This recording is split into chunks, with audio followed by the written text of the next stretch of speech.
All right. Kingdom Hearts lore, right? Uh,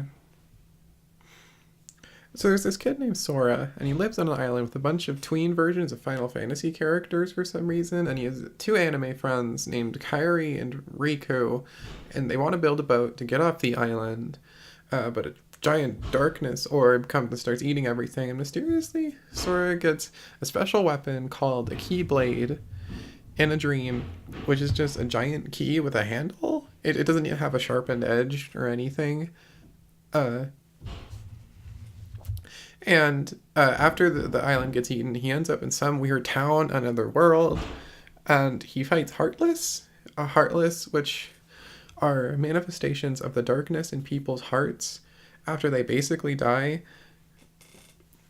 Eventually, he runs into Donald Duck and Goofy the human dog, and they're on a mission from Mickey Mouse, who is a king, I guess, to stop whatever the darkness is and to keep worlds from being destroyed. Like Sora's world got destroyed, and Sora joins Donald and Goofy, and they go to various Disney properties and some original Square Enix worlds, and they fight more Heartless. And Sora is looking for Riku and Kairi, and he actually bumps into them a few times, but they always just like exchange vague anime dialogue.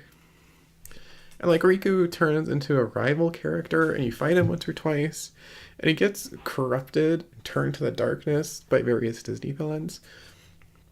Uh, at a certain point, Riku gets possessed by this guy named Ansem, who is basically king of the Heartless, and Sora, Donald, and Goofy have to go kill Ansem slash Riku uh, after they kill Satan, which happens. You kill Satan.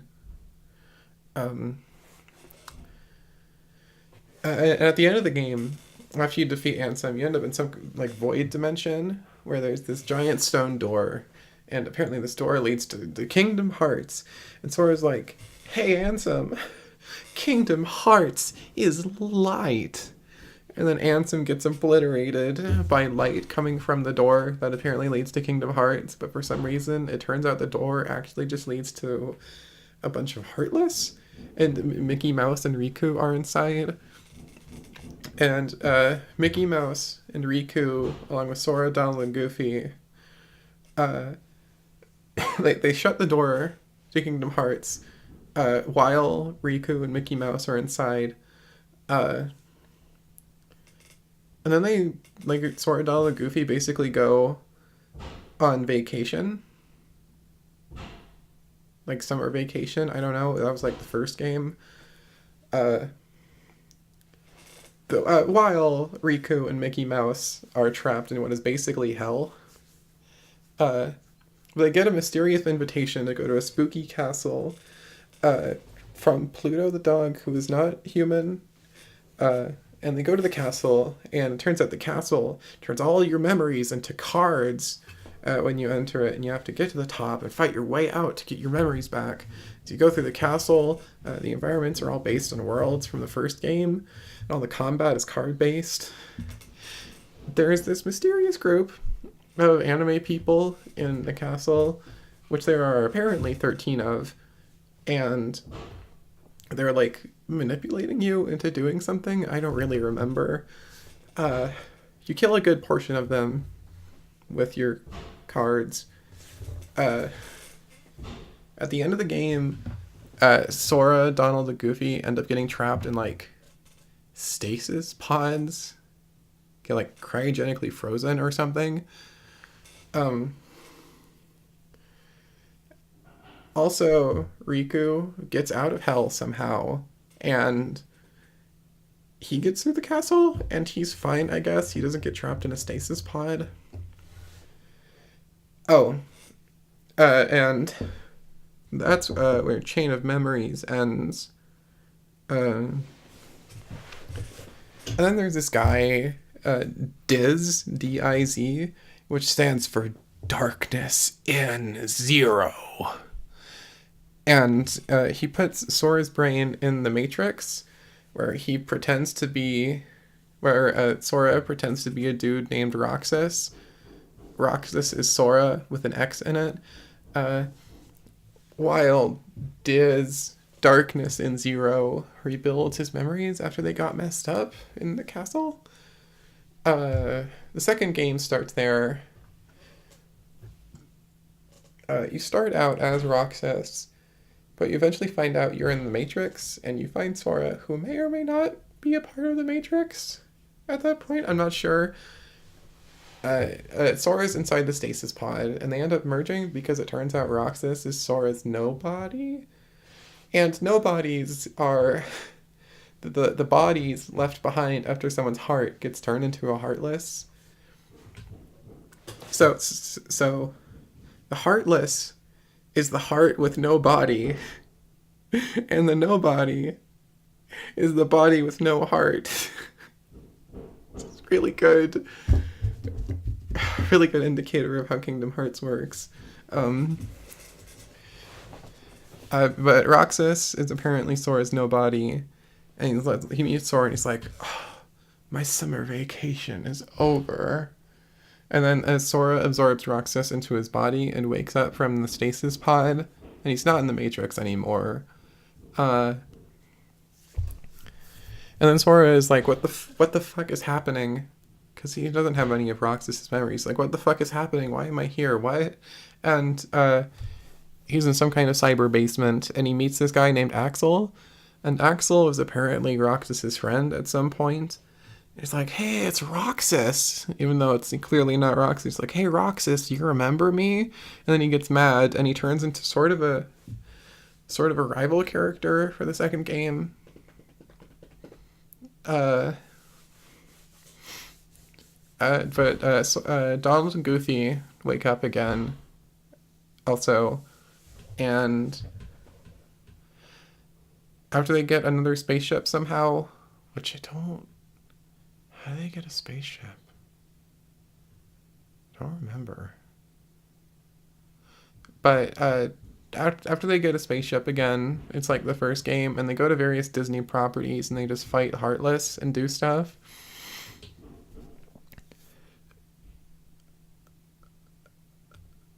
And now Pete, the dog, that Disney character, he's a secondary villain now. And he's got a really ridiculous costume, but I love it. You go to the Pirates of the Caribbean at some point, and I don't know if they actually got Johnny Depp for that. It sounds like Johnny Depp. He's not above that. But throughout the game, you end up fighting a couple more of the 13 cool anime people from Chain of Memories. And at some point you learn that the guy, Ansem, in the first game, he's not actually Ansem. He's a guy named Xehanort, who was the real Ansem's apprentice. And the Ansem in the first game was Xehanort's Heartless. And it turns out the big bad guy in this game is Xemnas, which is Xehanort's nobody. And Xemnas is Ansem with an X in it for reference. So eventually you find the 13 Cool Boys secret world, which is a big city with a floating castle above it, and it's full of nobodies.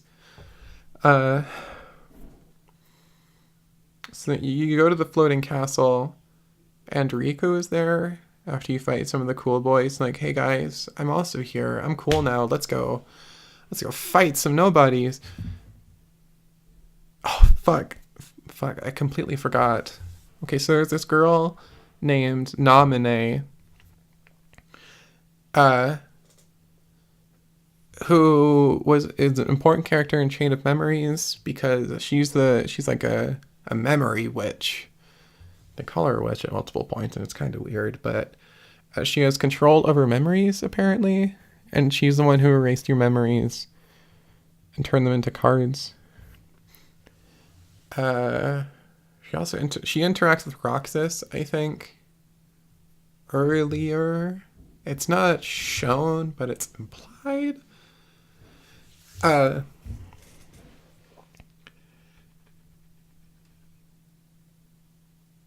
anyway, Naminé is Kairi's nobody. Because apparently Kairi got turned into a Heartless at some point. Because Sora got turned into a Heartless in the first game. But, I don't know when Kairi did. I don't know. You storm the big floating castle in the secret world, and you fight Xemnas after killing the rest of the cool boys. And Xemnas, it's like a 7-stage big anime boss fight, and Xemnas builds like a Gundam out of skyscrapers, and that's something.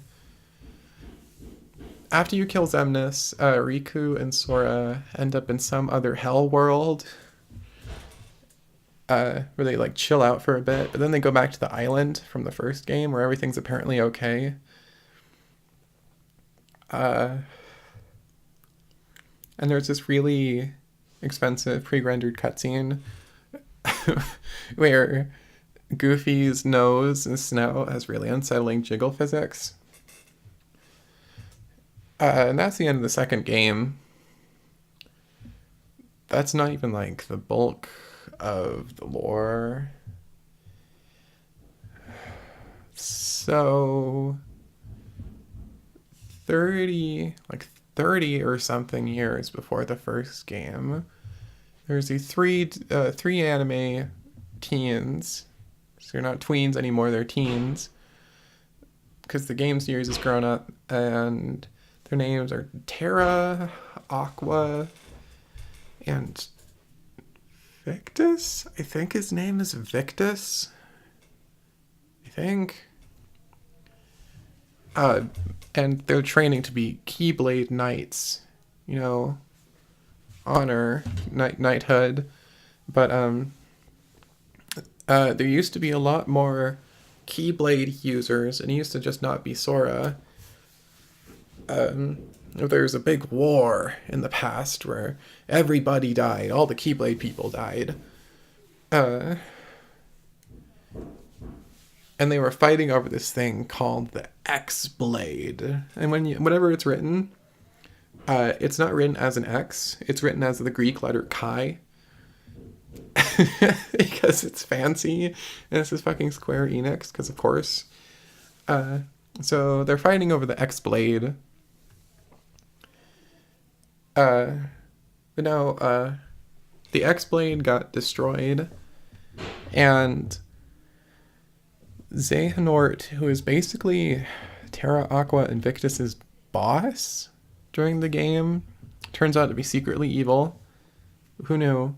It's not like he was a villain in the past game. But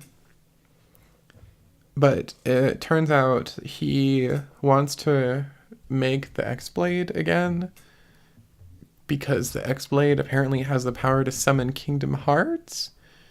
And he wants to do that because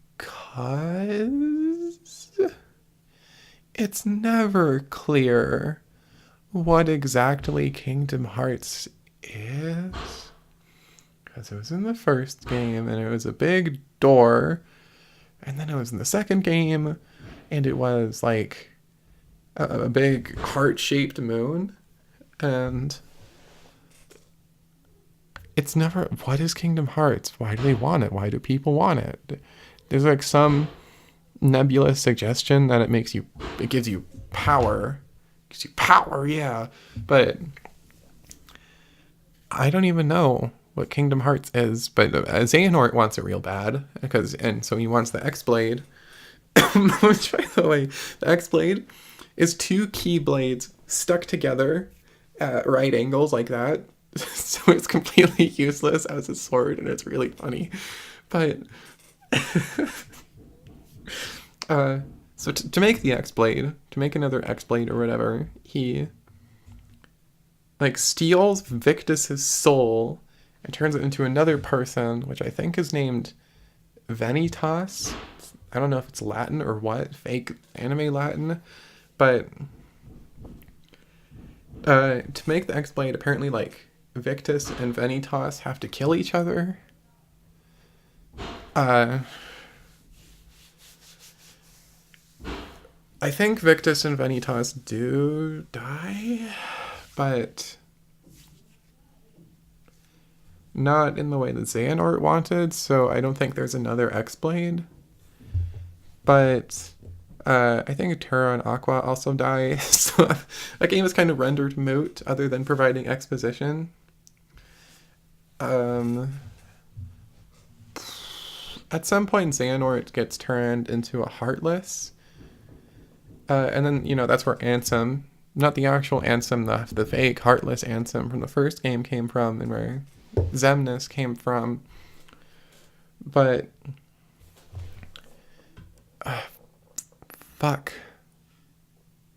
fuck. Terra, Aqua, and Victus get like reincarnated, and Terra is Riku, Aqua is Kairi, and Victus is Sora. It's obvious if you play the games because Victus and Sora look identical. I've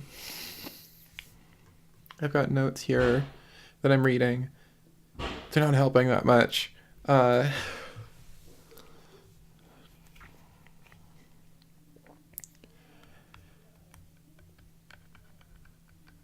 So Xehanort's been a big bad guy through the whole series, and that's like what you learn over time. And he's been trying over and over to get Kingdom Hearts to open. And Xehanort founded the 13 Cool Boys as a means to that end. Everybody in the 13 Cool Boys was a nobody of someone else, and all their names are the names of like the person they are the nobody of, with letters scrambled and an X put in there because Xehanort is obsessed with the letter X. That's the only reason. So like Axel, who was one of the 13 Cool Boys, his name was originally Lea, Lea, but Axel is Axel. And Roxas turns out to also have been a member of the 13 Cool Boys before the second game, and Sora Roxas. Yeah. So when Roxas was in the 13 Cool Boys, he did a bunch of missions for them, and that was like 358 over 2 days, that game. I don't remember. I don't know what happened in that game. I didn't play it. I don't think it was that important. But eventually Roxas did learn that he was Sora's nobody. And he killed somebody who was also part of Sora, I think. I don't know. Anyway, it hardly matters because Roxas's memories got erased. Also, there's another game while Sora was in a coma. I don't know at what point that takes place, but Riku's like, I gotta go inside Sora's dreams and fix his dreams by fighting dream demons. I don't think that game was important either.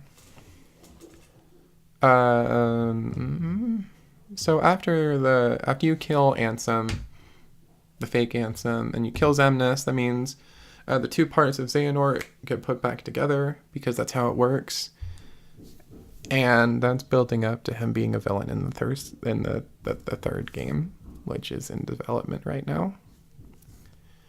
That's all the important parts of Kingdom Hearts lore. Yeah.